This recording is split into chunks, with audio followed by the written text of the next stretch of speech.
There was an incident where there were 3 young black men who allegedly raped May Crow. This happened in Osterville. I just learned that that's where it actually happened. Yeah. But it was close enough that it affected all of these people. Over that period of time, the black people were being forced out.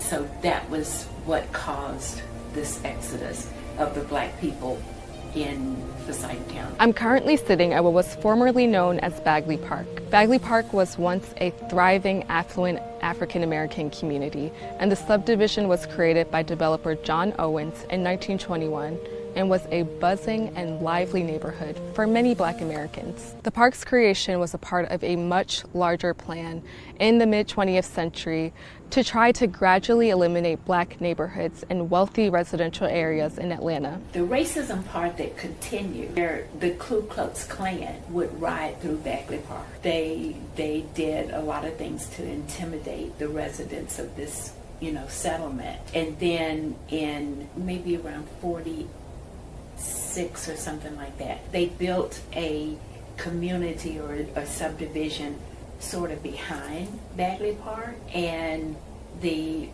white people that were moving into these new homes and everything, they decided that they didn't want, this black settlement behind them anymore. The complaints, that the white people had, it was about the noise, it was about the stench of, the results of not having a sewer line and all of that. And so the city started to try to buy these people out. And they would offer them a certain amount of money, for their land, and which was always below, the market value. If they didn't take that offer, then they would condemn the property and take it by eminent domain. And so here is racism again, happening up until about 1953. I think maybe that was the last family, that moved out. All of Macedonia Park, Bagley Park was gone. The city told my parents and my aunts and uncle that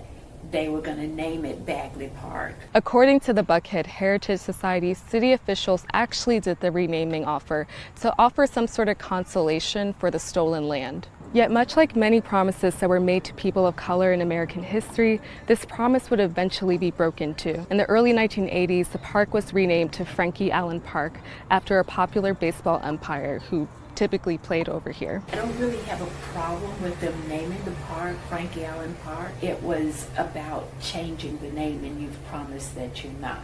And that's our history, good, bad, or ugly.